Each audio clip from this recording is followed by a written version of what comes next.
Deus abençoe vocês. Muito obrigado. Aplauda ao Senhor mais uma vez. Graças a Deus. Vamos meditar na palavra? Hoje é a nossa terceira mensagem dessa série. E eu quero que você esteja com o seu coração pronto e preparado para receber tudo aquilo que vem dos céus sobre a sua vida. E se prepare espiritualmente também para receber o que vamos ministrar, tá? Hoje pela manhã, quando estava vindo para a igreja, mandei uma mensagem para os pastores dizendo: estejam preparados e vigilantes. A mensagem de hoje é uma mensagem densa, tá? Mas nós precisamos tratar sobre esse assunto. A nossa igreja, irmãos, culturalmente, nós temos o costume, eu falava assim que terminou o culto com o nosso irmão Edson, e ele dizia: pastor, o que eu amo a nossa igreja é que a gente fala sobre Jesus, a gente fala sobre Deus, exatamente. Nós não temos o costume de falar sobre o mal, tá, gente?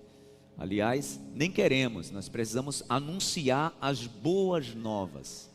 Nós precisamos anunciar aquilo que é bom. E as boas novas que nós conhecemos como evangelho, né? Evangelho significa boa nova. É isso que nós queremos anunciar. Mas como eu tenho dito desde o primeiro domingo dessa série, nós não podemos desprezar o nosso inimigo.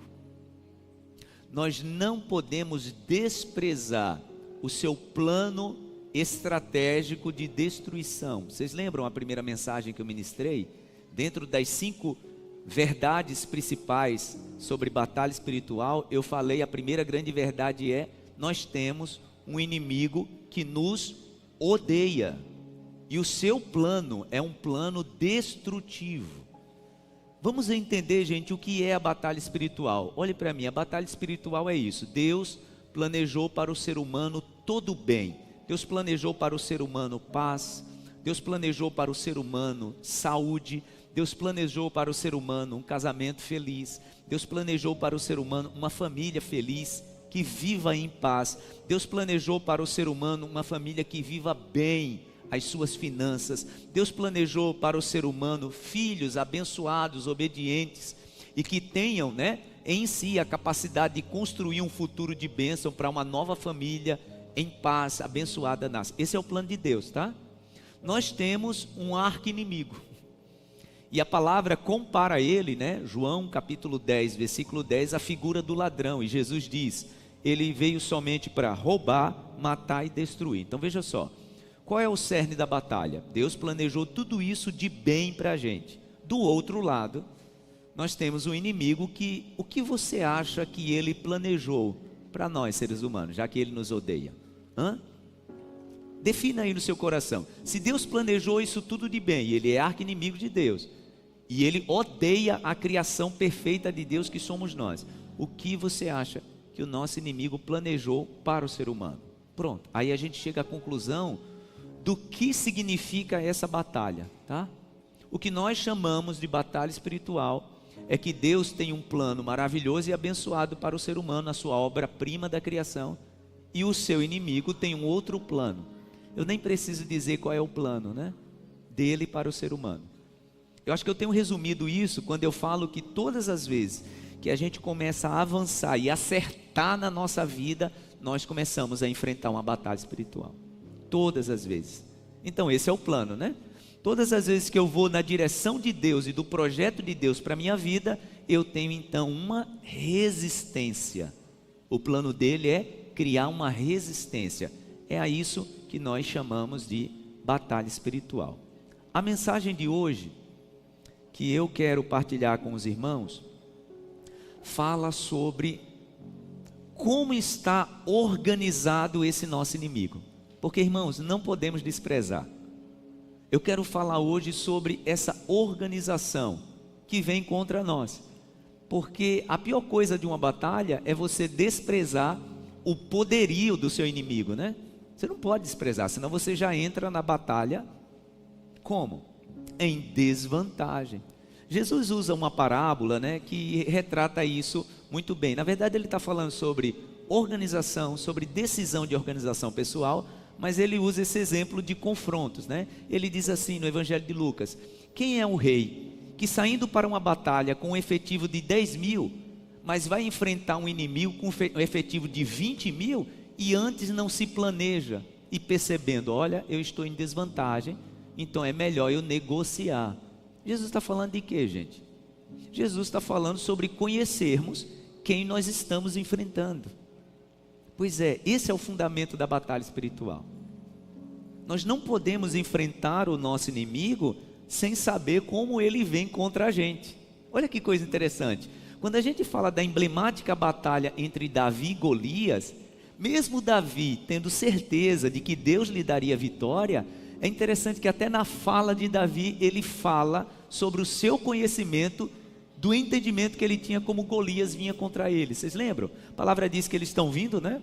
Golias correndo contra Davi e dizendo, eu vou lhe destruir, você não pode vir lutar comigo com um pedaço de pau, você não pode vir lutar comigo com pedra, está pensando que eu sou cachorro? Qual é a resposta de Davi para ele? Você pode vir contra mim com espada, com lança e com escudo. O que Davi demonstra nisso? Ele conhecia o seu inimigo. Ele sabia que Golias era hábil na espada. Ele sabia que Golias era hábil na lança. Ele sabia que à frente de Golias tinha um escudeiro. Então olha que coisa, irmãos. Davi estava indo enfrentar Golias no nome poderoso do Senhor. Essa era a sua maior arma, mas ele conhecia o seu inimigo. Pois bem, a palavra dessa manhã, a palavra que Deus quer ministrar para mim e para você nessa manhã, é fazer com que os nossos olhos se abram, para a gente conhecer o que estamos enfrentando. O que nós estamos enfrentando? E eu quero falar, irmãos, nessa manhã sobre a hierarquia espiritual. Eu não posso me dispor para essa batalha sem entender quem está vindo contra mim. É sobre isso que eu quero falar. Então, abra sua Bíblia, por favor. Na carta de Paulo aos Colossenses, capítulo 2. Colossenses, capítulo 2, a partir do versículo 13. Colossenses, capítulo 2, a partir do versículo 13. Olha o que diz a palavra. Carta de Paulo aos Colossenses, capítulo 2, versículo 13. Diz assim a palavra. Quando vocês estavam mortos em pecado e na incircuncisão da sua carne, Deus os vivificou com Cristo. Ele nos perdoou todas as transgressões. Ou seja, Paulo está dizendo, antes vocês viviam agradando o inimigo, só que agora tudo se transformou, né? Agora as coisas se modificaram, isso ficou para trás. Deus os vivificou com Cristo, Ele nos perdoou todas as transgressões e cancelou a escrita de dívida que consistia em ordenanças que nos era contrária. Ele a removeu, pregando-a na cruz, ou seja, tinha uma acusação contra a gente. Existia uma acusação, você não pode, você não tem condições, você errou contra Deus, você pecou. A palavra diz que no nosso arrependimento Deus removeu isso e pregou na cruz. Agora a parte mais importante. E tendo despojado os poderes e autoridades, em outra versão da Bíblia diz, potestades e principados. Está falando de quê, gente? Sobre uma hierarquia espiritual. E tendo despojado os poderes e autoridades, fez deles um espetáculo público, triunfando sobre eles na cruz do Calvário. Digam graças a Deus. A palavra diz que Jesus triunfou sobre eles na cruz do Calvário. Então, olhe para mim. Não tem como a gente começar a falar sobre o que vamos falar hoje, a hierarquia espiritual, sobre como está organizado o nosso inimigo, sem que a gente comece a falar desse assunto com essa certeza. Deus já nos deu vitória. Você pode dizer amém? Eu preguei quarta-feira sobre a conquista de Jericó. Se você não assistiu essa mensagem, assista, pois é uma estratégia de Deus para a tua vida, tá? Silêncio é uma arma estratégica para a vitória. O silêncio é importantíssimo. E eu preguei sobre isso quarta-feira. E eu falava que quando Deus manda Josué ir conquistar Jericó, você sabe da história, né? Jericó era estratégica. Se Jericó fosse conquistada, todo o restante da terra, todo o território seria conquistado. É interessante que a palavra diz que Jericó era uma fortaleza e ela estava completamente fechada. A palavra diz que ela estava completamente resguardada. Aí Deus aparece a Josué e diz assim: eu já entreguei Jericó, seu rei, seu exército e todos os seus moradores nas tuas mãos. A batalha ainda não tinha acontecido, tá, gente? A batalha ainda não tinha sido de fato deflagrada, mas Deus já está dizendo para Josué: eu já te entreguei a vitória. Então entendamos, na batalha espiritual, a beleza disso, né? A maravilha de andar com Deus é que Deus diz assim, ó, você tem um inimigo que ele é cruel, ele te odeia e o projeto dele é de destruição, mas você está indo enfrentá-lo já com a vitória garantida. Vocês conhecem a história, a palavra diz que durante 6 dias, Josué e todo o povo arrodeou a cidade dando uma volta. No 7º dia, 7 voltas, depois bradaram, as muralhas caíram. A palavra diz que cada um entrou na cidade. A batalha de fato se deflagrou depois, mas Deus já tinha dito, eu já entreguei. Irmãos, nós precisamos entrar na batalha espiritual com esse entendimento. Eu estou indo lutar, mas Deus já me garantiu a vitória. Você pode dizer amém? Você pode dizer graças a Deus? Aplauda ao Senhor por isso, em nome de Jesus. Sabe por que eu estou dizendo isso? Porque quando a gente vai falar sobre um assunto denso como esse, um assunto tão delicado como esse, que é falar de questões espirituais, às vezes a gente fica meio temeroso, né? Às vezes a gente fica meio assustado. Eu falava isso no culto das 7 da manhã, né? Eu conheço gente, eu estava ouvindo essa semana o pastor Lamartine Pozella, e ele dizendo que quando ele aceitou Jesus, ainda jovem, ele orava muito para que Deus fizesse ele enxergar anjos, né? Meu Deus, eu quero ter visão, eu quero enxergar anjos e tal. E ele disse que ele orou fervorosamente, e aí Deus fez ele ter uma experiência. E quando ele teve a primeira experiência, ele disse que não foi muito bom, não. Ele teve a primeira experiência e ele não gostou do que viu. Sabe por quê, irmãos? Olhe para mim, porque nós vivemos aqui, tá? Nós somos seres humanos. A nossa natureza é gostar de cuidar de coisas palpáveis. Você entende por que o ser humano ele é tão suscetível à idolatria? Porque na idolatria você lida com uma divindade que você tem controle, você toca. Lidar com coisas espirituais, as coisas espirituais estão aqui. Então nós não temos capacidade física para lidar com isso. E aí ele diz, quando teve a primeira experiência, que ele começou a ver coisas, e eu acredito, irmãos, que tem pessoas que o Senhor deu um dom que está no nível mais elevado. Eu sempre disse para o Senhor, Senhor, não tenho interesse de ver, não quero ver, não quero ter essas experiências. A experiência que eu quero é de abrir a Bíblia, o Senhor falar comigo e eu transmitir a palavra. Gente, para que eu quero isso? Aí ele diz que quando o Senhor começou a abrir a visão dele, aí também ele via dos dois lados, né? Aí o negócio ficou pesado. Não, eu não quero não, obrigado, Senhor. O Senhor sabe que eu não tenho essa capacidade. Mas por que eu estou te dizendo isso? Porque falar desse assunto às vezes mexe com a gente. Só que a gente precisa falar desse assunto, desse ponto de partida. Deus já me garantiu vitória. Amém? Colossenses 2, 13, 14 e 15. Ele já fez desses nossos inimigos um espetáculo público. A escrita de dívida que era contra a gente, ele já pagou. Então, tudo que vem contra mim, o Senhor já venceu na cruz do Calvário. Você pode dizer amém? Pronto. Então vamos entender agora sobre como está organizado essa hierarquia espiritual. Abra sua Bíblia em Efésios capítulo 6. Efésios capítulo 6, versículo 12. É aqui que Paulo descreve, nós vamos ler muito a Bíblia hoje de manhã, tá, gente? Então, se você não consegue acompanhar, apenas ouça e entenda, tá? Já já essa mensagem vai estar no YouTube e no nosso app, no nosso aplicativo. Lá, do jeito que eu preparei aqui o meu esboço, a gente vai colocar lá, então você vai ter todas as referências que você vai poder baixar para depois estudar, tá bom? Esse esboço a gente coloca lá no nosso aplicativo. Mas se você gosta de anotar, isso é bom, né? Vamos lá. Efésios capítulo 6, versículo 12, Paulo diz assim: pois a nossa luta não é contra seres humanos, não é contra carne ou sangue, não é contra pessoas, mas contra os poderes, em outra versão da Bíblia diz, principados. Vamos explicar o que é isso. Está falando sobre uma hierarquia, tá? Sobre poderes, sobre autoridades, em outra versão diz potestades. Então a nossa luta é contra principados, potestades, dominadores deste mundo de trevas, em outra versão diz deste mundo tenebroso. Então dominadores está em outra categoria hierárquica no mundo espiritual. Dominadores deste mundo de trevas contra as forças espirituais do mal nas regiões celestiais.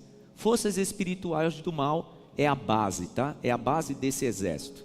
É o que nós podemos chamar dos soldados, tá? Entenda. O nosso inimigo, o nosso arqui-inimigo, ele foi lançado do céu à terra. A palavra do Senhor diz que quando ele foi lançado do céu à terra, ele conseguiu convencer uma terça parte dos anjos. Ele conseguiu negociar com aproximadamente 33% dos anjos. E quando ele veio, ele sabia como é que o céu estava organizado. E ele sabia que a organização, preste atenção, ele sabia que a organização era o que garantia a perfeição do reino de Deus. Então ele pensou, ele é inteligente, eu não vou criar um reino desorganizado.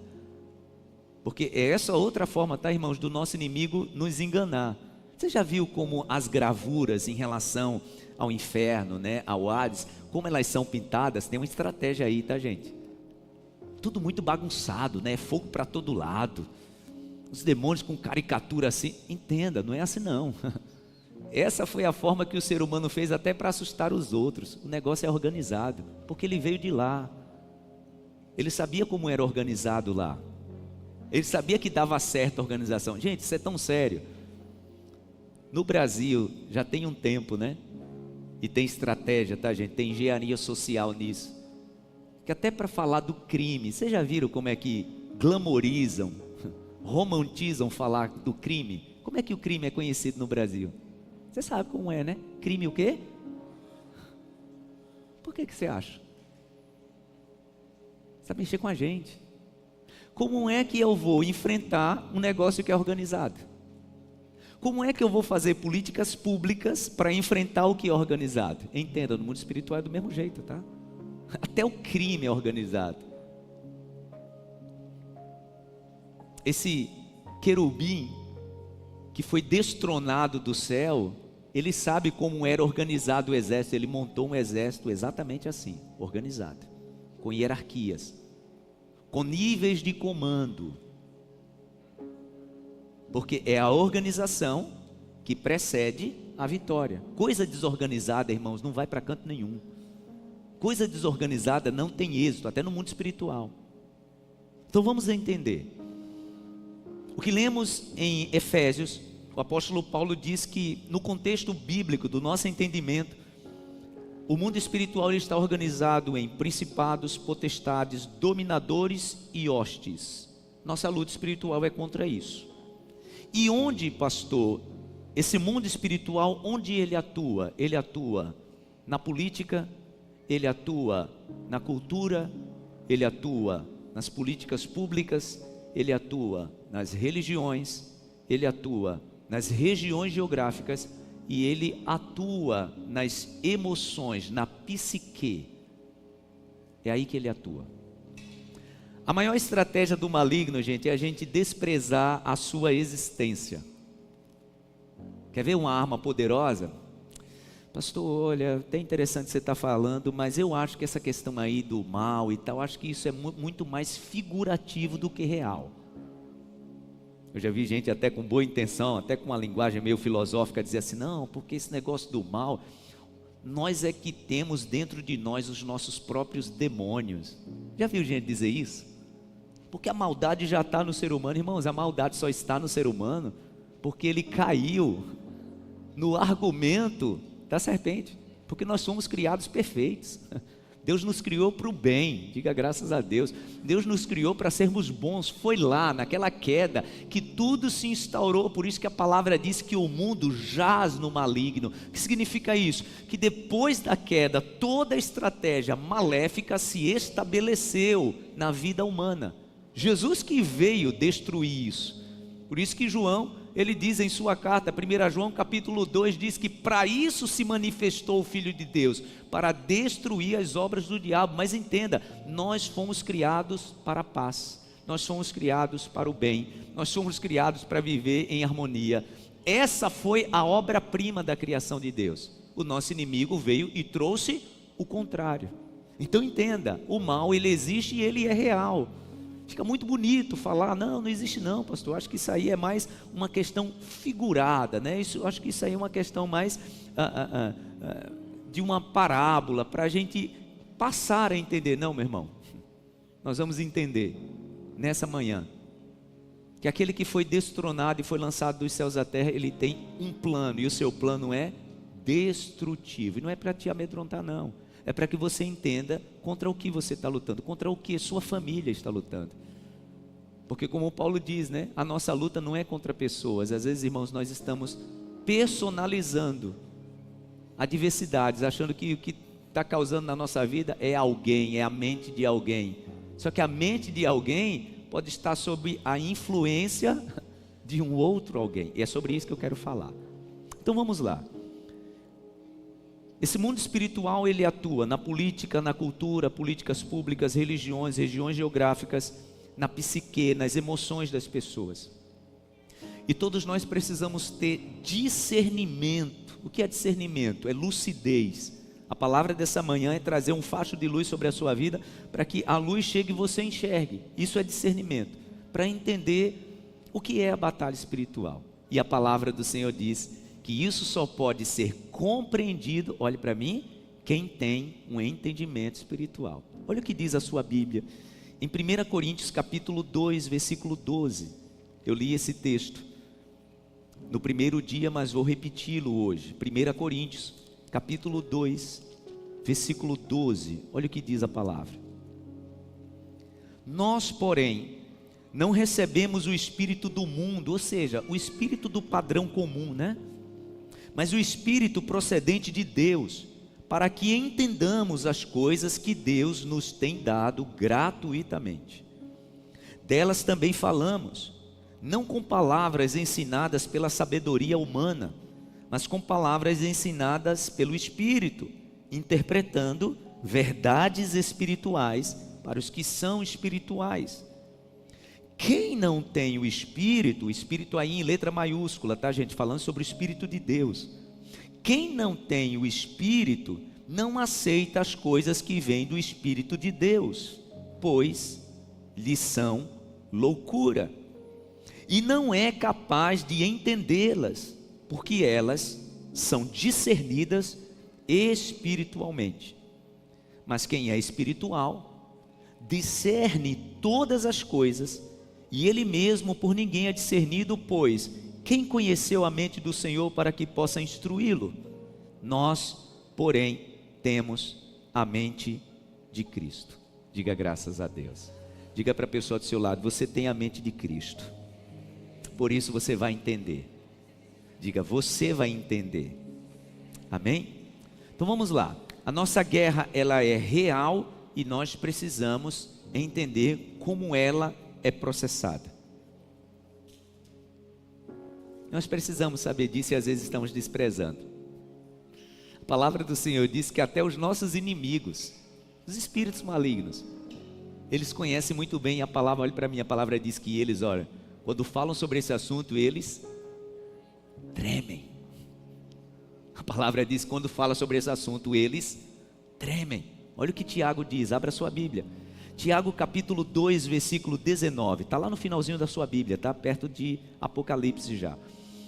Carta de Tiago capítulo 2, versículo 19, diz assim a palavra: você crê que existe um só Deus? É a pergunta de Tiago, né? Você, falando para mim e para você, você crê que existe um só Deus? Muito bem, Interessante que parece que ele já está ouvindo a nossa resposta, né? É óbvio que a gente vai dizer, claro que eu creio que existe só Deus. Aí ele diz, muito bem, até mesmo os demônios creem e tremem. Você entende, meu irmão? O inimigo que a gente está enfrentando, ele sabe do poder que está do nosso lado. Ele sabe daquele que anda ao nosso redor, ele sabe daquele que não dormita em nos guardar. Você pode dizer amém? E a palavra diz que quando eles ouvem esse assunto, eles tremem. Então, essa é a verdade. A nossa vitória já está garantida. Diga amém. Não tenha medo. Diga amém. Não tenha temor. Por quê? Como eu já disse, eu citei, mas agora eu vou ler com você. 1 João, capítulo 3, versículo 8. Olha o que a palavra de Deus nos diz. Primeira carta de João, capítulo 3, versículo 8. Aquele que pratica o pecado é do diabo, porque o diabo vem pecando desde o princípio.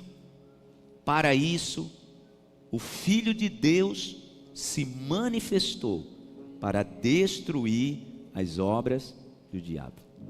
Amém? Então essa é a verdade. Ele se manifestou para abortar o plano de destruição que era contra a gente. Então vamos entender agora, irmãos, essa hierarquia. A palavra diz que existia um querubim ungido e ele era perfeito, ele era inculpável. Quando a palavra fala, gente, sobre categorização de anjos, sempre estabelece dentro de uma hierarquia. Por exemplo, quando a palavra fala sobre serafins e querubins, são anjos que foram criados apenas para assistirem perto do trono de Deus. Só eles conseguem chegar perto do trono do soberano. Quando a gente olha, por exemplo, lá em Isaías capítulo 6, que Isaías tem aquela visão, né? Ele diz que diante do Senhor tinham serafins que tinham 6 asas, com 2 cobriam os pés, com 2 cobriam o rosto e com 2 voavam. Eu quero que você entenda o seguinte: todas as vezes que Deus ele permite o ser humano ver coisas espirituais, ele precisa que essas coisas elas sejam entendidas pelo ser humano.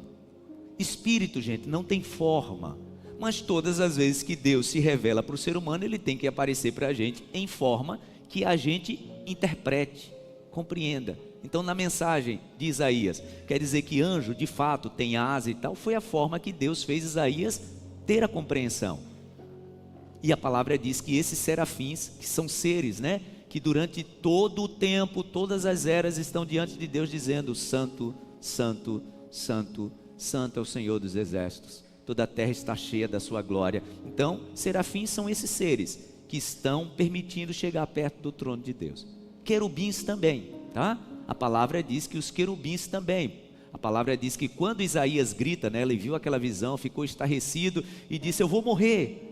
Eu não suporto ver isso, ai de mim que estou perecendo, pois sou um homem impuro e habito no meio de um povo de lábios impuros, e os meus olhos viram o Senhor. Aí a palavra diz que um querubim voou, pegou uma brasa que tinha no altar do Senhor, trouxe e tocou os lábios do profeta Isaías, dizendo: pronto, a partir de agora você tem uma boca transformada. E esse querubim, ele estava ali na presença de Deus, tá? Mas quando a palavra fala sobre Lúcifer, não fala que ele é um querubim. A palavra o trata como o querubim ungido, um ser único, um ser que foi criado para um propósito específico, só que no meio do caminho ele se desvirtuou. Abra sua Bíblia no livro do profeta Ezequiel, capítulo 28. Vamos ler agora uma sequência, tá? Vamos fazer uma leitura sequencial. Ezequiel capítulo 28, a partir do versículo 13. Olha o que diz a palavra. Livro do profeta Ezequiel, capítulo 28, versículo 13. Diz assim a palavra: você estava no Éden. Aqui não é o jardim onde Adão estava, tá, gente? Está falando de um outro lugar. O lugar que é Adão e a sua esposa estavam, era o jardim do Éden, que era outro momento. Você estava no Éden, no jardim de Deus. Todas as pedras preciosas enfeitavam: sárdio, topázio, diamante, berilo, ônix, jaspe, safira, carbúnculo e esmeralda. seus engastes e guarnições. Eu gosto da versão da Bíblia que trata isso como instrumentos musicais. Por isso que a gente conhece Lúcifer como aquele que foi criado para música. A gente vai ver já já isso se repetindo, tá? Então, quando a palavra fala sobre engastes e guarnições, está falando sobre algo que ele vivia, que era a música. A música foi criada para ele, para que ele entregasse a Deus em adoração. Seus engastes e guarnições eram feitos de ouro. Tudo foi preparado no dia em que você foi criado. Você foi ungido como querubim guardião, pois para isso eu o designei. É Deus dizendo, né, para ele. Você estava no Monte Santo de Deus e caminhava entre as pedras fulgurantes. Em outra versão diz, entre as pedras afogueadas. Você era inculpável em seus caminhos, ou seja, não tinha culpa para você. Você era perfeito. Desde o dia em que foi criado, até que se achou maldade em você. Por meio do seu amplo comércio, você se encheu de violência e pecou. Amplo comércio aí, gente, é negociação. Foi assim que ele negociou para trazer gente com ele, né? Ele começou a negociar com aqueles que se rebelaram contra Deus. Até que você encheu-se de violência e pecou. Por isso eu o lancei, humilhado, para longe do monte de Deus. E o expulsei, ó querubim guardião, do meio das pedras fulgurantes. Seu coração tornou-se orgulhoso por causa da sua beleza. A palavra diz que ele era a obra-prima da criação. A palavra chega a dizer que ele era o padrão da beleza. Ele começou a olhar para si e se ver tão perfeito que ele disse: tem alguma coisa errada. Por que eu não tenho a autoridade que ele tem? Se eu tenho tanta beleza em mim. Foi aí que começou tudo a degringolar, né, gente? Quando a palavra fala de quê? Olhe para mim. A palavra fala de orgulho. Por que você acha que essa é a arma mais poderosa do maligno para destruir gente? Orgulho. Orgulho.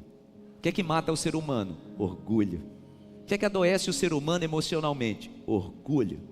Foi a primeira coisa que o nosso inimigo sentiu e é a primeira coisa que ele oferece para a gente. Por causa do orgulho a gente não perdoa. Por causa de orgulho a gente não reconhece que está errado. Por causa de orgulho a gente não pede desculpa. Por causa de orgulho a gente perde a família. Por causa de orgulho a gente se dá mal e quando alguém vem nos aconselhar a gente diz: se meta na minha vida não, que eu sei o que eu estou fazendo. O nome disso é orgulho. Sabe quem operacionalizou o orgulho de forma magistral? O nosso inimigo. Então ele sabe como encher o coração do ser humano de orgulho. O orgulho, gente, é a base de toda a destruição do ser humano. Olhe e veja, quando alguém tem um plano maravilhoso de Deus na sua vida e esse plano é destruído, você olha para a vida dessa pessoa e percebe: alguém orgulhoso não aceitou ajuda. E o maligno sabe disso. Porque o orgulho, você entende por que ele não tem mais perdão? Não é porque que Deus perdeu a capacidade de perdoá-lo. É porque a palavra diz que, olha para mim, o seu coração se encheu de orgulho. E é assim que ele faz o ser humano também cair. Enche o coração do ser humano de orgulho. Seu coração tornou-se orgulhoso por causa de sua beleza e você corrompeu sua sabedoria por causa do seu esplendor. Por isso eu atirei à terra, fiz de você um espetáculo para os reis. Por isso que Colossenses diz que Jesus fez dele um espetáculo público. Um espetáculo para os reis por meio dos seus muitos pecados e do seu comércio desonesto. Você profanou os seus santuários. Por isso fiz de sair de você um fogo que o consumiu. E reduzi você a cinzas no chão, à vista de todos os que estavam observando. Todas as nações que o conheciam espantaram-se ao vê-lo. Chegou o seu terrível fim. Você não mais existirá. Foi assim que ele foi lançado. Seu coração se encheu de orgulho, ele perdeu o seu lugar. O profeta Isaías, no capítulo 14, eu convido você também para a gente ler, ele também nos traz um vislumbre de quem era esse querubim. Isaías capítulo 14, versículo 11, olha o que diz a palavra de Deus. Isaías capítulo 14, versículo 11, diz assim: Sua sabedoria foi lançada na sepultura, junto com o som das suas liras, sua cama é de larva. Olha aqui a música mais uma vez, né? Também Isaías falando que ele estava envolvido com a música. Os irmãos entendem porque a música é um alvo perene e constante do nosso inimigo? É só a gente olhar como a música é instrumentalizada para destruir mentes e corações. Como a futura geração sempre está sendo influenciada pela música. Perceba, tá? Perceba. A música ela é instrumentalizada para o bem também, tá? Maravilhoso você ouvir uma canção que a sua alma fica bem, seu espírito se eleva, mas a música é instrumentalizada também para o mal. E a palavra está dizendo aqui, né?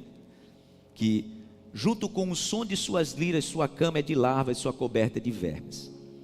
Como você caiu dos céus, ó estrela da manhã. Quando a gente vai olhar esse termo aqui no original hebraico, é o que nós conhecemos como Lúcifer, que é portador de luz. Por isso que ele tem esse nome. A palavra o chama de estrela da manhã. Filho da alvorada, como você foi lançado à terra, você que derrubava as nações. Você que dizia em seu coração, subirei aos céus, erguerei o meu trono acima das estrelas de Deus, e me assentarei no monte da Assembleia, no ponto mais elevado do Monte Santo. Subirei mais alto que as mais altas nuvens, e serei como o Altíssimo. Lembra como foi a queda? Não tem problema não de você comer do fruto.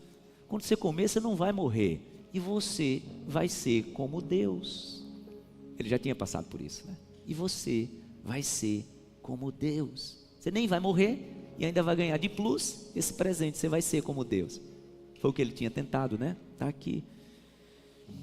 Serei como o Altíssimo, é o que a palavra diz. Serei como o Altíssimo. Versículo 15. Mas às profundezas do Seol você será levado, irá ao fundo do abismo.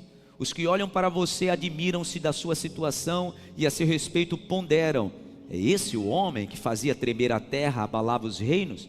Fez do mundo um deserto, conquistou cidades e não deixou que seus prisioneiros voltassem para casa. Todos os reis das nações jazem honrosamente, cada um em seu próprio túmulo, mas você é atirado fora do seu túmulo, e como um galho rejeitado, com as roupas dos mortos, que foram feridos à espada, como os que descem as pedras da cova, como um cadáver pisoteado. Essa é a palavra de Deus para essa figura.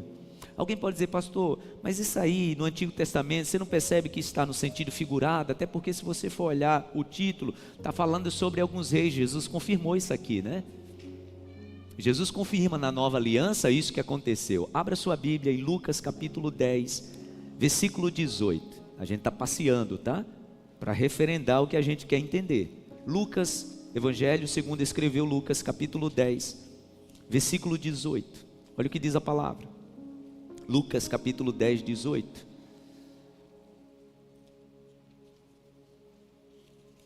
Diz assim a palavra de Deus. Ele respondeu. Esse é aquele momento, tá, gente, em que os discípulos estão voltando da missão, empolgados. Jesus, você não sabe o que aconteceu. A gente orou e as pessoas foram curadas. A gente orou e os espíritos malignos, eles foram repreendidos. Jesus olha para eles assim, mais ou menos assim: vocês estão empolgados por quê? Olha o que Jesus diz. Jesus respondeu, ele respondeu: eu vi Satanás caindo do céu como um relâmpago. Eu dei a vocês autoridade para pisarem sobre cobras e escorpiões, e sobre todo o poder do inimigo, nada lhe fará dano. Digam graças a Deus. Essa é a nossa batalha. Jesus está dizendo: eu já lhe dei autoridade. Quando isso acontecer, de você usar o meu nome e eu te dar a vitória, nem precisa se empolgar. Eu já dei a vocês autoridade. Só que antes Jesus diz o quê? Eu estava lá. Eu vi. Eu vi na hora que ele caiu. Eu vi na hora que ele foi expulso. Então não precisam se empolgar não. É mais ou menos como se Jesus estivesse dizendo assim, né? Eu estava com meu pai quando acabei com aquela rebelião, né? Em Apocalipse capítulo 12, versículo 7, a palavra também relata esse momento em que esse exército espiritual que nós enfrentamos, o momento em que ele foi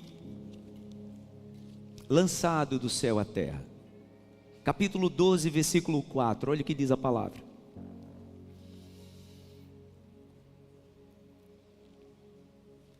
Sua cauda arrastou consigo 1/3 das estrelas dos céus. Quando a gente vai pegar no original lá grego, estrelas aqui significa os portadores de luz. Lançando-as na terra, o dragão pôs-se diante da mulher que estava para dar à luz, para devorar o seu filho no momento em que nascesse. Versículo 7. Houve então uma guerra nos céus. Miguel e seus anjos, Miguel, gente, é o arcanjo, tá? Aquele que lidera o exército de Deus. Miguel e seus anjos lutaram contra o dragão. E o dragão e seus anjos revidaram, mas estes não foram suficientemente fortes, e assim perderam o seu lugar nos céus. O grande dragão foi lançado fora. Ele é a antiga serpente chamada Diabo ou Satanás, que engana o mundo todo. Ele e os seus anjos foram lançados à terra. Esse é o texto que descreve, né, como essa batalha aconteceu. Então, houve uma negociação. Lúcifer se rebela contra Deus e consegue arrastar consigo aproximadamente 33% daqueles que ouviram a sua conversa, né? Através do seu orgulho ele conseguiu convencer pessoas. Os irmãos entendem porque o pecado que Deus mais abomina é esse? O que é que a palavra diz em Provérbios? 6 coisas o Senhor aborrece, mas a 7ª a sua alma abomina. Aí ele começa a citar: língua mentirosa, mãos que derramam sangue inocente, pés que se apressam para o mal, olhos altivos. E aí lá na 7ª posição, qual é a 7ª posição que a alma de Deus abomina? Aquele que semeia contenda entre os irmãos. Por quê? Porque foi essa ferramenta que ele usou lá no céu. O que você acha que ele fez? Que conversa você acha que ele usou para convencer os outros anjos? Pensa aí no seu lugar. Que conversa você acha que ele usou? É só ele que manda aqui, é? É só ele que comanda aqui o negócio, né? A gente também pode. E ele, semeou em aproximadamente 30% dos anjos. E eles foram convencidos. Lembram da mensagem da semana passada? Que a gente falou que as fortalezas no nosso coração e na nossa mente, elas precisam ser destruídas quando nós destruímos o que, gente? Argumentos. O argumento desse querubim aqui, ele foi muito forte. E ele conseguiu arrastar com ele, como a palavra mostra, esses anjos. Então vamos lá entender. Assim como o mundo espiritual, gente, que está com o Senhor, ele é organizado, o mundo espiritual que está com o nosso inimigo também, ele é organizado. Nós precisamos entender, até para compreendermos a nossa batalha, que tem algumas coisas que elas nos foram passadas apenas por uma cultura, mas que elas não são verdades. Por exemplo, quando a palavra fala sobre nomes de anjos, a palavra só cita 2 nomes. Outros nomes foram sendo criados pela mente humana, tá? Então, por exemplo, a palavra fala sobre Miguel aqui. Quem é Miguel? Ele é um arcanjo. Ele está numa categoria espiritual muito elevada. Ele é considerado o comandante, né, do exército de Deus. Um outro anjo que a Bíblia revela o nome é Gabriel, que é o anjo que traz a mensagem, né? O anjo mensageiro. Ele estava lá dizendo a mensagem para Maria, que ela iria conceber do Espírito Santo. Ele estava lá dizendo a mensagem para José, para que ele não abandonasse Maria. Ele estava lá dizendo a mensagem para Zacarias, né, que João Batista nasceria. Então é sempre Gabriel se apresenta como um anjo que traz a mensagem. Ele estava trazendo a mensagem lá para Daniel, depois de 21 dias de oração e de jejum, né, dizendo para ele: olha, eu vim trazer tua resposta. Somente esses 2, tá? A palavra não fala mais nenhum nome de anjos. Pastor, eu ouvi falar que tem um anjo chamado Rafael. Gente, isso é invencionice, não está na Bíblia, tá? Não existe na Bíblia esses nomes. Na Bíblia apresenta-se o nome desses 2, Miguel e Gabriel. E o mundo espiritual, como é que ele está organizado? Esses anjos que foram destronados, então eles perderam as suas patentes, né? junto de Deus, e agora eles criaram a sua própria organização. E o apóstolo Paulo, ele descreve em Efésios capítulo 6 que no ponto mais alto dessa hierarquia estão os principados. Todo esse exército está a serviço daquele que os convenceu, né? Que eu já falei como foi a queda dele. Mas esse exército, no ponto mais alto, estão os principados. E o que são principados, gente? No original grego, a palavra principado é a palavra arque, que vem de arcanjo. Então isso quer dizer que os principados, eles estão numa mesma categoria dos arcanjos, tá? Esses principados, pastor, eles atuam aonde? Eles atuam em áreas geográficas, territórios geográficos. Lembram da experiência de Daniel? Daniel coloca no seu coração: vou orar e vou jejuar porque eu quero uma resposta de Deus. 1 dia, 2 dias, 3 dias, 4 dias, 1 semana, 2 semanas, 3 semanas.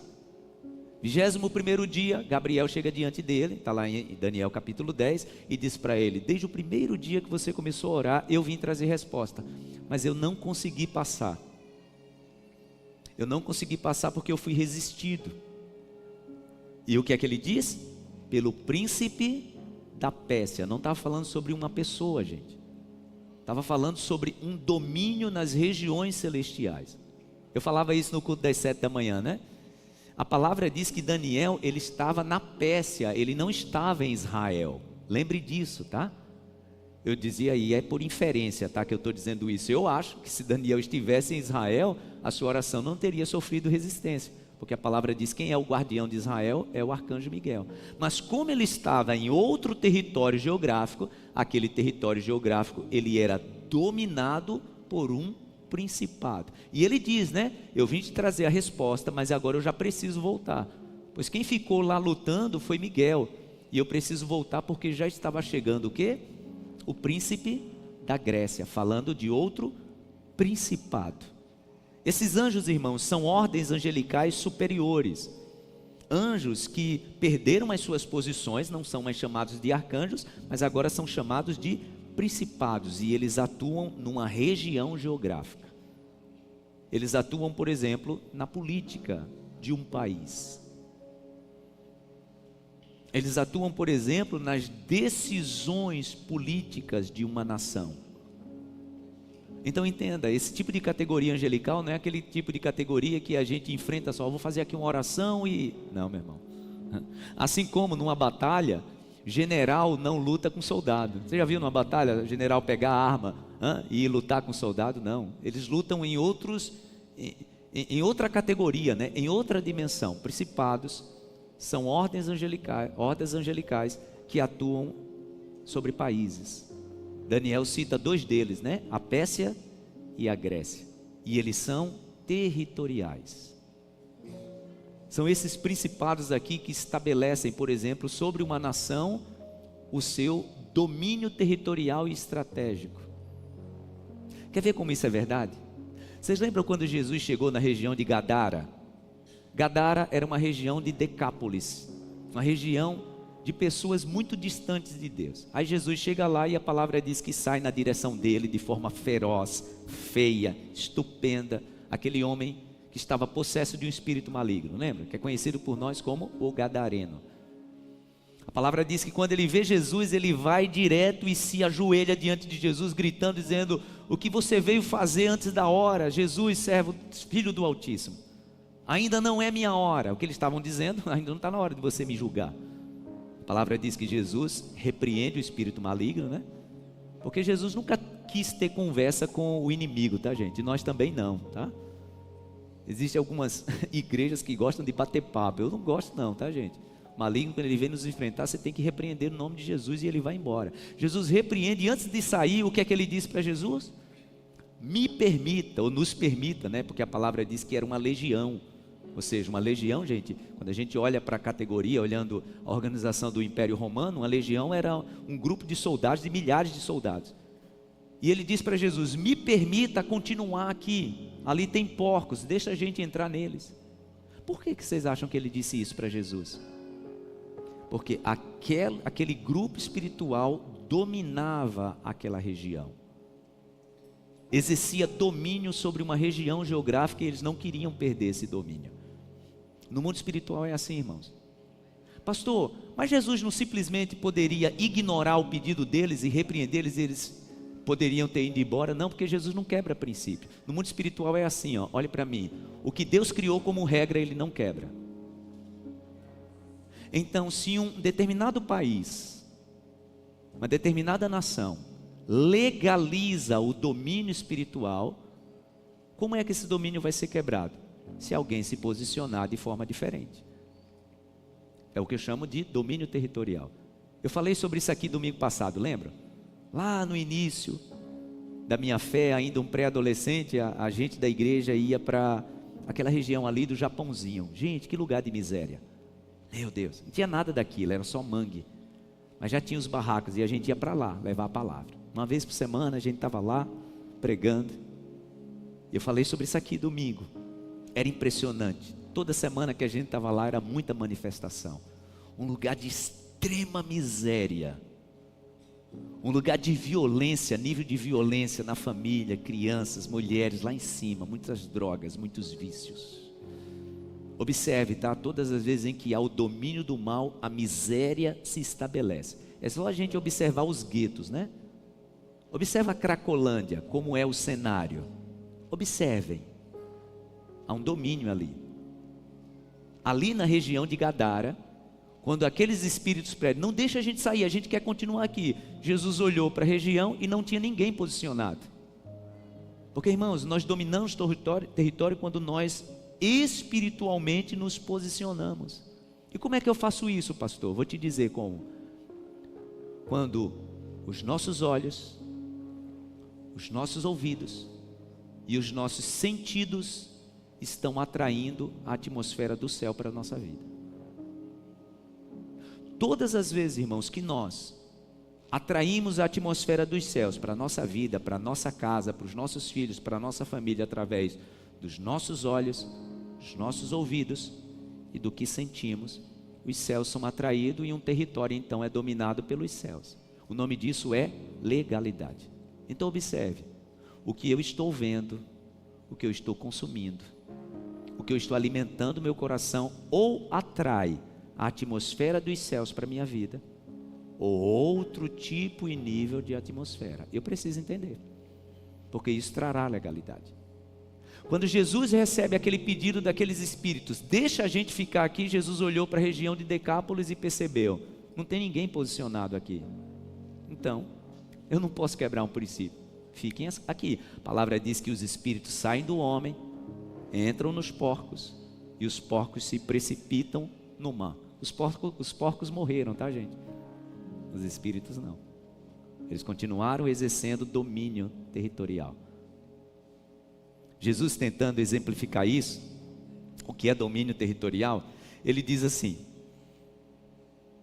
alguém conhece a palavra, tem a vida transformada, e então é liberto. O espírito que habitava aquela pessoa se retira. A pessoa conheceu agora a palavra, conheceu o Deus de milagre, agora esse espírito se retira, e a palavra, Jesus dizendo, né, diz que ele vai vaguear pelo deserto. Então ele vai dar uma volta pelo deserto. Aquela casa ali não pertence mais a ele. Alguém entrou naquela casa. Lembra que eu falei no primeiro dia dessa nossa série? Que nenhum lugar fica vazio, tá?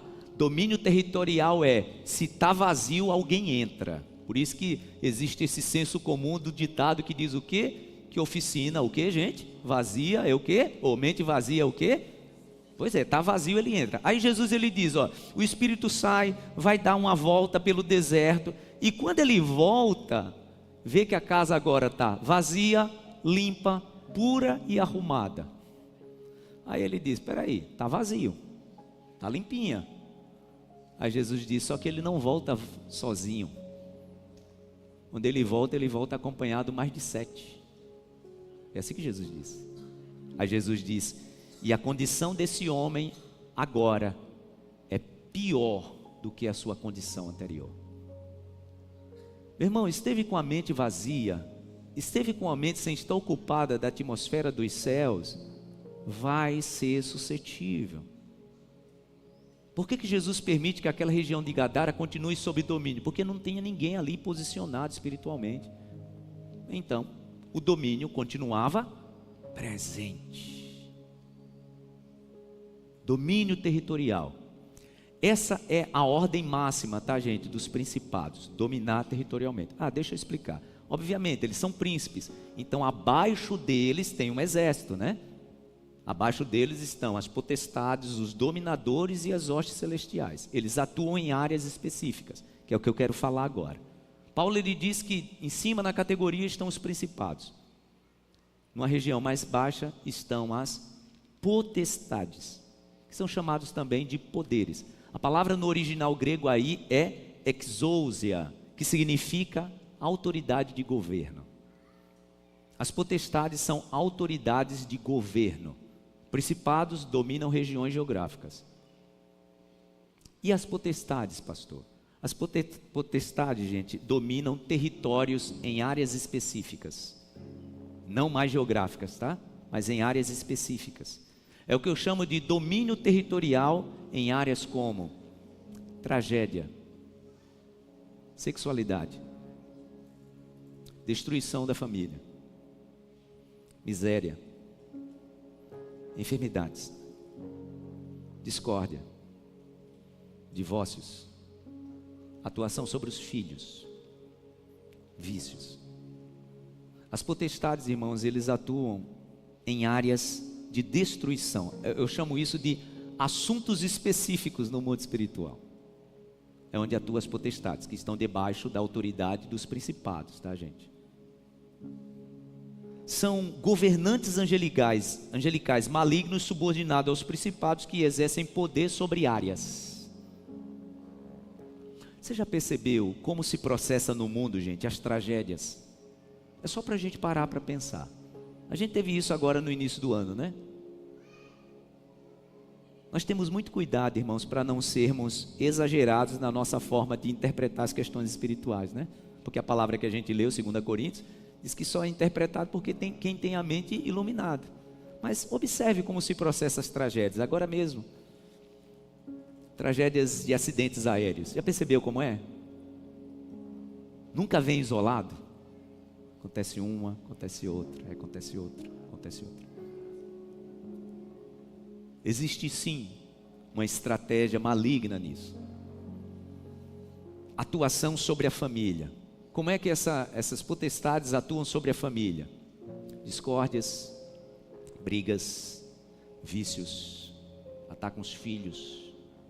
Por isso nós precisamos estar tão vigilantes. Como eu tenho dito, né, nessa série, não podemos naturalizar o que é espiritual, nem podemos espiritualizar o que é natural. Mas os nossos olhos precisam estar atentos. Meu Deus, tem alguma coisa errada atacando minha família. Tem alguma coisa errada acontecendo. Não pode ser natural isso aqui. Pastor, e como é que eu percebo se é coisa da minha mente ou exagero do meu coração? Ou como é que eu percebo que é espiritual? O nome disso é discernimento. Discernimento é quando vem luz e eu percebo, isso aqui não está sendo normal. Deixa eu orar para ver. Por que os irmãos acham que a gente estabeleceu o jejum que nós estamos de 21 dias? Porque no meu coração, gente, nos últimos dias veio muito forte de que nós não estávamos enfrentando uma situação natural. Lembra o que eu disse? Quando você está avançando, quando você está progredindo, quando Deus está te fazendo vencer em uma área da sua vida, abra os seus olhos. Você recebeu uma promoção no seu trabalho. Algo que você lutava há muito tempo. Aí veio o favor de Deus sobre a sua vida. Abra os seus olhos. Primeira coisa, gente, veja se é estranho o que eu estou falando. Primeira coisa que você vai começar a enfrentar: olhar de inveja dos outros.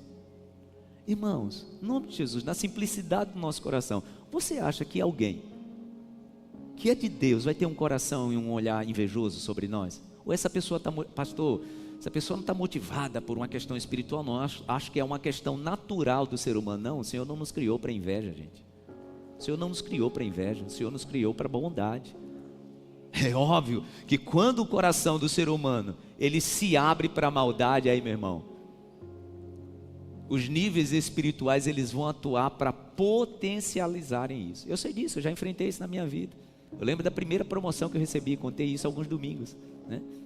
Eu recebi minha primeira promoção e tinha alguém ali que queria aquela função, aquele cargo. Não pisei em ninguém, não passei por cima de ninguém, apenas fui competente. E eu sei o que eu enfrentei de batalha espiritual na minha vida. Por quê? Porque o meu inimigo, ele não quer o meu bem. Então, se eu avanço, algo também vai avançar sobre a minha vida. E aí, essas potestades, que no grego é exousia, elas vão atuar em áreas. Abra os seus olhos, tá? Olhe para os seus filhos. Olhe para dentro da sua casa. Olhe para as suas finanças. Quantas pessoas, irmãos, começam a perceber nas suas finanças que algo está errado? Obviamente que hoje no Brasil a gente está vivendo uma situação muito fora de controle, né? Por uma questão de desorganização, né? Mas dentro do comum, tem gente que diz, pastor, minha vida financeira sempre foi organizada, mas começou a acontecer uma sequência de coisas. Começou a se processar na minha vida uma sequência de coisas e eu percebi que não era normal. Exatamente, esteja vigilante. Potestades, seres que atuam em áreas específicas. Drogas, vícios. No Brasil existe, tá, gente, uma potestade que atua diretamente na política de corrupção. Isso já está estabelecido. E só não está pior, meu irmão, porque tem um povo que se posiciona espiritualmente. Se não, meu Deus. Falei sobre isso no primeiro dia, né? Como que alguém, em sã consciência, a gente consegue tirar dinheiro de velhinhos, sabotando o pouco que aposentados velhinhos? Pastor, isso é a ganância do ser humano. Algo está estabelecido, tá? A ganância do ser humano é só a instrumentalização, mas existe uma estratégia. Terceiro, para a gente encerrar, a palavra fala sobre principados, fala sobre potestades e fala sobre dominadores. Dominadores desse mundo tenebroso, dominadores desse mundo de trevas. A palavra dominadores em grego é cosmokratos, que são seres espirituais que agem no tempo. Eles perpetuam a ação no tempo. Como é isso, pastor? Você ouviu falar em alguém dizer assim, parece que na minha família tem uma maldição. Parece, pastor, que na minha família tem alguma coisa errada, porque as coisas se repetem. É isso. Seres espirituais que agem no tempo repetindo miséria. Seres espirituais que agem no tempo, eles são chamados em grego de cosmokratos, né? Eles têm os dominadores, eles dominam. Por isso que a palavra diz que o príncipe dessa era é tempo, tá, gente? Paulo diz, o príncipe dessa era cegou o entendimento das pessoas. Por isso que as pessoas não conseguem enxergar. Por quê? Aquele que atua no tempo, repetindo as coisas, é como se ele criasse em algumas famílias, é como se ele criasse no casamento de algumas famílias, é como se ele criasse na história em relação a finanças de alguma família, um loop. Já viu isso? Parece que o loop se repete. Você olha para a vida da avó, do avô é um jeito, aí você olha para o bisneto, as coisas estão se repetindo. Níveis espirituais que repetem o tempo são chamados de dominadores. O apóstolo Paulo fala sobre príncipe dessa era, cegou o entendimento, eles agem no tempo. E por fim, para a gente encerrar, o apóstolo Paulo fala em Efésios capítulo 6 sobre as hostes espirituais. As hostes espirituais. Essa é a base, tá, gente? Essa é a base dessa hierarquia. Aí são os soldados, né? São esses que atuam diretamente no confronto. E entendam, tá? Nessa batalha tem os anjos que nos protegem. Diga graças a Deus, porque senão o clima começa a ficar bem pesado. Meu Deus, e agora? Não se preocupe não. Salmo 34, verso 7 diz: o anjo do Senhor acampa-se ao redor daqueles que o temem e os livra. Há uma proteção de Deus sobre a sua vida. Uma proteção de Deus sobre os seus filhos, sobre a sua família. Você pode aplaudir ao Senhor por isso? A palavra de Deus nos diz. Pastor, então nós acreditamos nessa questão de anjo da guarda? Claro que sim, a palavra diz no Salmo 34, 7, que o anjo do Senhor acampa-se ao redor. Então tem um anjo de Deus protegendo seus filhos. Quando você deixa ele na escola, tem lá um anjo guardando eles. Pode ficar tranquilo, o anjo do Senhor está guardando. Quando você vai para o seu trabalho, tem um anjo do Senhor te guardando. Aliás, os judeus acreditam que desde o momento do nascimento, já um conflito é deflagrado, né? Um anjo do maligno está lá presenciando e testemunhando, e o anjo de Deus também se coloca para proteger essa pessoa no nome de Jesus, né? É isso que nós chamamos de hostes espirituais, da maldade, né? A palavra grega aí no original é poneros, que significa perversos a serviço do mal. Poneros é perversos, anjos que agem na perversidade, na maldade. É a nossa batalha contra essas hostes espirituais, né? Nós precisamos entender que assim como Daniel, a palavra diz que quando ele começou a orar, já veio resposta. Só que ele enfrentou o que, gente? Resistências no mundo espiritual. Todas as vezes que nós nos colocamos para orar e jejuar, nós vamos enfrentar também algum tipo e algum nível de resistência. Como eu disse, né? Eu nunca pedi a Deus para que Ele abrisse minha visão para eu ver essa parte do mundo espiritual, né? Não quero, em nome de Jesus. Se você está pedindo, eu vou orar por você. Mas, gente, é tão real, e principalmente quando a gente está assim no tempo de oração, é algo tão real que é assim flagrante. Lá em casa, como eu disse, eu nunca pedi, mas lá em casa quem tem a visão assim mesmo, que consegue ver essas coisas, é a Dani, meu Deus. E eu, ainda bem, eu disse, o Senhor prepara ela, guarda ela, só para ela ver, eu não quero ver não. A gente vai, gente, fazer ofício fúnebre, vai sempre como pastor, esse é o nosso ofício, né? E não tem uma vez que a gente chega ali, naqueles lugares ali, que ela me cutuca assim e disse, viu? Eu disse, não vi, graças a Deus que eu não vi.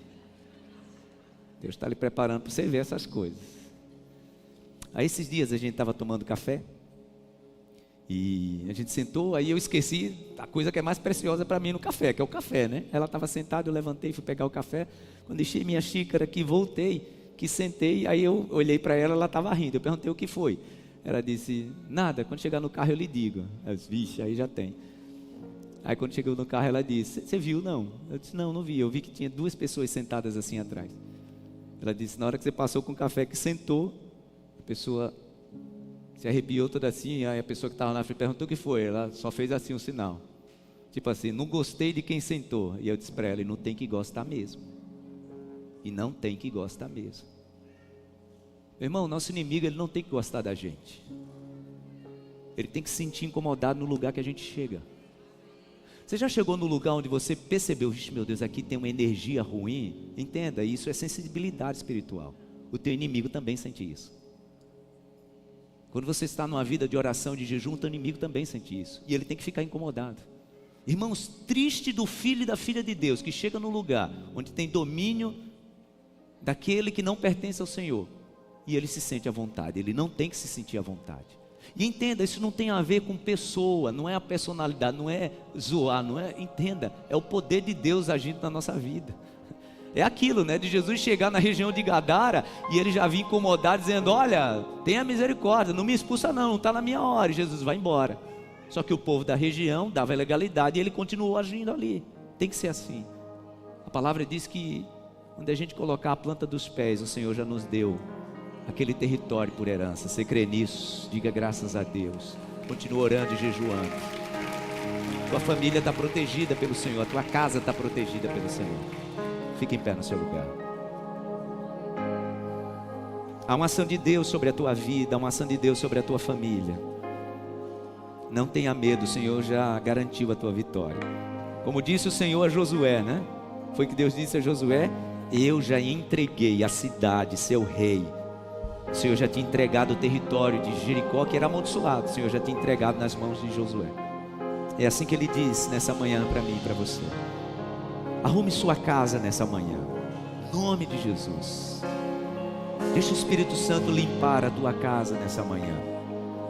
Que a sua casa seja de fato, como diz a palavra de Deus, templo e morada do Espírito Santo. Essa batalha, a nossa casa precisa estar arrumada. Se há algo que precisa ser arrumado na sua vida, arrume agora. Peça perdão ao Senhor. Nós vamos entrar agora, irmãos, numa batalha espiritual. A oração que nós vamos fazer agora é uma oração de batalha. Arrume sua casa aí no seu lugar. Diga ao Senhor, Senhor, arrume essas coisas aqui. Retira aquilo que não te agrada. Limpa o meu coração. Se há algo que você precisa fazer para se desfazer, faça. Algo que você precisa fazer para se desfazer de um sentimento, tem algum rancor no teu coração, se desfaça disso, libere perdão. Arrume a sua casa. Oh meu Deus, nós estamos travando uma batalha real. Nós estamos travando, meu Deus, uma batalha que ela é real, não é fictícia, não é figurativa. O Senhor conhece o nosso coração, nós não somos exagerados. Nós não enxergamos, meu Deus, espírito em todo lugar. Nós somos pessoas humanas e enxergamos que tem coisas que nós estamos enfrentando que são situações humanas, que resolvemos com a conversa, que resolvemos com argumento, que resolvemos, meu Deus, colocando as coisas no seu devido lugar. Mas tem coisas que estão em outro nível. E aí é que entra o Senhor, aí é que entra o teu anjo que nos protege. A tua palavra diz que eles são emissários a nosso serviço. Então que agora, exatamente agora, enquanto nós estamos orando, que a nossa casa seja visitada pelo Senhor, que o consultório seja visitado pelo Senhor, que o escritório seja visitado pelo Senhor, que a nossa família agora, meu Deus, seja tocada, que venha sobre a nossa casa, sobre a nossa família, ordem dos céus, trazendo resposta, trazendo livramento, no nome de Jesus. Eu oro por pessoas aqui em que a estratégia do maligno era para trazer espírito de morte. Eu repreendo isso no nome de Jesus. Sobre a nossa vida, como diz a tua palavra, não vale encantamento. Sobre a nossa vida está a bênção do Senhor. Sobre a nossa vida está a tua graça. Sobre a nossa casa, sobre a nossa família, sobre os nossos filhos. Sim, meu Deus, nós olhamos para esse confronto entendendo: maior é aquele que está conosco do que aquele que está no mundo. Nós organizamos a nossa casa, nós organizamos a nossa vida e dizemos, meu Deus, que vamos avançar nesse território e a vitória é nossa, no nome de Jesus. Oh, a vitória é nossa, no nome de Jesus. Que você possa declarar: meu Deus, a minha casa está arrumada, nessa casa o Senhor pode entrar, essa casa é a tua casa. Você pode declarar isso no nome de Jesus. Sim, nós avançaremos, meu Deus, porque o Senhor é quem nos garante a vitória. O Senhor nos garante o avançar, o progredir. É o Senhor quem tem estabelecido as nossas bases. É o Senhor quem tem estabelecido os nossos fundamentos. E é assim que avançamos, meu Deus. Sobre o terreno do inimigo, é assim que avançamos. E temos a garantia da vitória. Vem, Senhor, e limpa o nosso coração, a nossa mente, porque tudo está preparado para te receber. Peça ao Senhor, vem, Senhor, e sopra o teu vento sobre nós, limpando tudo, purificando a nossa mente, o nosso coração. Estabelece o teu trono. O Senhor tem a primazia no nosso coração, o Senhor tem a primazia na nossa alma. Que o Senhor receba o centro, meu Deus, da nossa vida. A ti pertence o nosso coração, a nossa mente, todo o nosso ser. Oh, declare isso: essa casa é a tua casa. Essa casa é a tua casa, meu Deus. De mais ninguém, pertence ao Senhor. A nossa mente pertence ao Senhor. O nosso coração pertence ao Senhor. Não há brechas na nossa vida. Toda a nossa vida foi consagrada a ti, meu Deus. Sim, no nome de Jesus. Eu repreendo na autoridade que há no nome de Jesus tudo aquilo que tem se levantado contra essa casa e contra essa família. Que se abram os céus sobre nós. Que se abram os céus sobre nós. Que se abram os céus sobre a nossa vida. No nome de Jesus.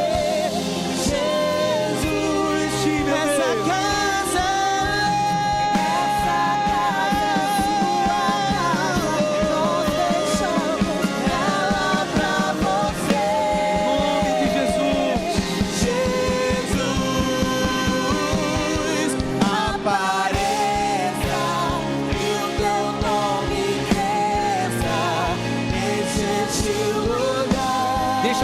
Santo encher o teu coração.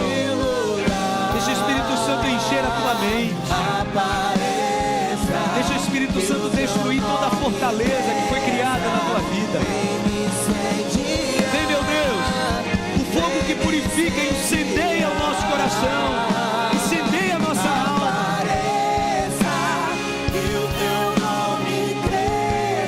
Venha, meu Deus, seja feita a tua vontade, assim na terra como no céu.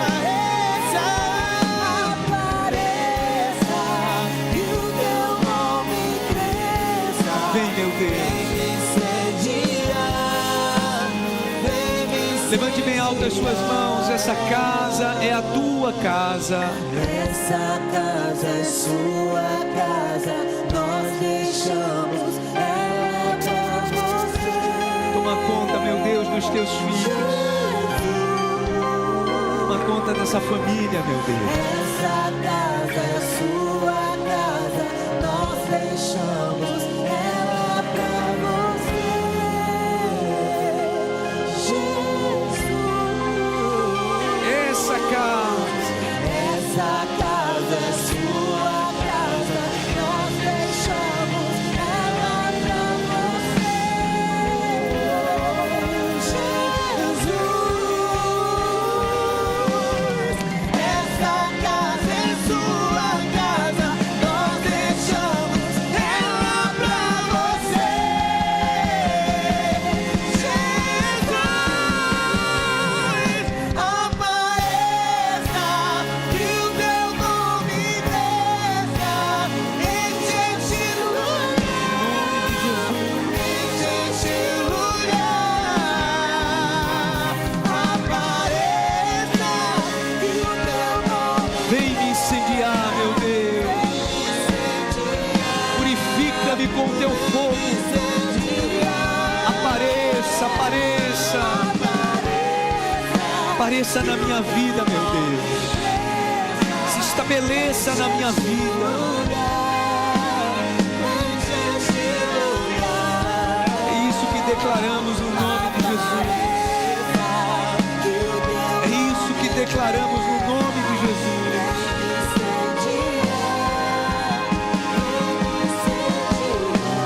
Essa casa, levante seus braços. Essa casa é sua casa, Sim, meu Deus. nós deixamos ela pra você. O Senhor tem o domínio completo e total sobre as nossas vidas. Essa casa Essa é a verdade do nosso nós coração. deixamos ela pra você. Essa é a verdade estabelecida no nosso coração. Você pode aplaudir ao Senhor bem forte. Bendito é o nome do Senhor. Para sempre o nome do Senhor será exaltado.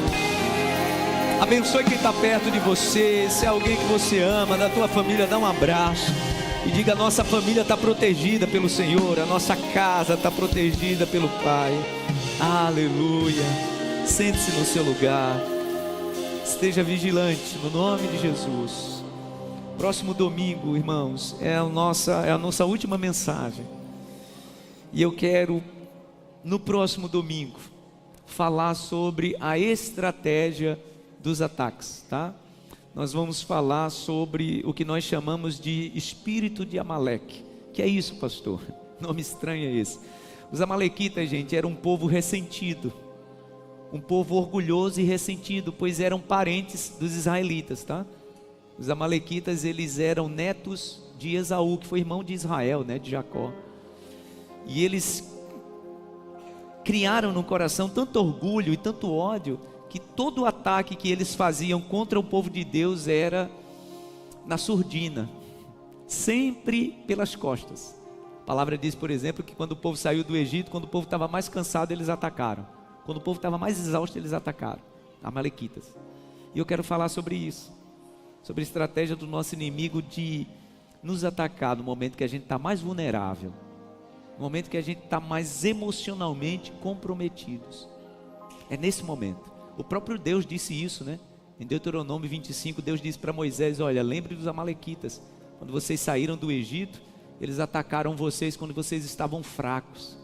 Quando vocês atravessaram o Mar Vermelho, eles atacaram vocês, e as pessoas mais fracas foram as pessoas atingidas por ele. É uma estratégia do maligno. É sobre isso que eu quero falar no nosso fechamento domingo dessa série. Eu quero falar sobre essa estratégia, desses ataques sorrateiros, desses ataques covardes do nosso inimigo, principalmente quando a gente não está bem, quando a gente está emocionalmente fragilizado. É sobre isso que eu quero ministrar no próximo domingo. Amém? Você pode aplaudir ao Senhor por isso? Graças a Deus. Já vamos encerrar. Eu quero